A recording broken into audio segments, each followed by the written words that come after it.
నిన్న చూసారా సాక్షులు ఎట్లా మాట్లాడారు అంటే ఇప్పుడు కూడా సిగ్గు లేకుండా అట్లా మాడుతున్నారు. మహిళల్ని కించపరిచే విధంగా మాడుతున్నారు. ఎనివే ఒకడు అయిపోయాడులే, రెండోడు కోసం ఎత్తుకుతున్నాం. మహిళల్ని అవమానించిన ఎవ్వడు పారిపోయే ప్రసక్తే లేదు. పట్టుకొచ్చి బండకేసి కొట్టి లోపలేసే బాధ్యత మన ప్రభుత్వం తీసుకుంటుంది. ఒక బ్రోకర్ ఉన్నాడు అక్కడ, వాడి పేరు నాకన్నా మీకే బాగా తెలుసు. ఆ బ్రోకర్ గారు ఈ రోజు లేసి మాడుతాడా మహిళలు కించపరిచే విధంగా? ఉంటుందిరా ఎక్కడ పోతారు? మనం కార్యకర్తల బాధ ఉంది, మొదటి రోజే బతికెళ్ళచ్చు కదా అని, మొదటి రోజులో బొక్కలేయచ్చు కదా అని. అది 2 నిమిషాలు పని తల్లి. కానీ నేను కోరేది మిమ్మల్ని అందరినీ, జరుగుతున్నాయి ప్రజల్లోకి తీసుకెళ్లాలమ్మా. ఎట్లా అడుగడుగున మహిళలను అవమానిస్తూనే ఉన్నారు. 2019లో 2020లో నేను మాడితే లోకేష్ కి చీర గాజులు పంపిస్తానని చెప్పారు. అంటే మహిళల్ని కించపరిచే విధంగా కాదా? శాసనసభ సాక్షిగా మన తల్లిని అవమానించలేదా అన్నాడు. అంటే అడుగడుగున అవమానించారు, అడుగడుగున ఇబ్బంది పెట్టారు. ఇప్పుడు కూడా మారలేదు. కొన్ని విషయాలు మీకు తెలియాలి. ఇప్పుడు ప్రాంతాల మధ్య విభేదాలు రెచ్చగొట్టడానికి ప్రయత్నిస్తారు, కులం మతం కూడా వాడతారు. అప్రమత్తంగా ఉండాలి. ఈ రోజు విశాఖ స్టీల్ ప్లాంట్ కాపాడింది ఎవరు? మనం. ఈ రోజు అతిపెద్ద స్టీల్ ప్లాంట్, భారతదేశంలోనే అతిపెద్ద స్టీల్ ప్లాంట్ ఉత్తరాంధ్రకు తీసుకొచ్చింది ఎవరు?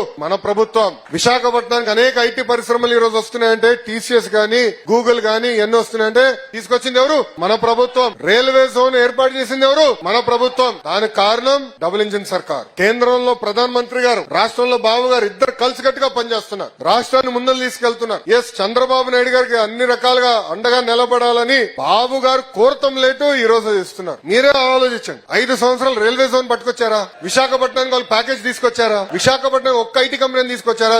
గాల్లో తిరిగాడు. చూసారు కదండి. మరి ఈ వీడియో కనుక మీకు నచ్చినట్లయితే ఒక లైక్ కొట్టేసి మీ అభిప్రాయాన్ని కూడా కామెంట్ బాక్స్ లో తెలియజేస్తూ ఇలాంటి ఇంట్రెస్టింగ్ అప్డేట్స్ కోసం మా ఛానల్ ని సబ్స్క్రైబ్ చేసుకోండి.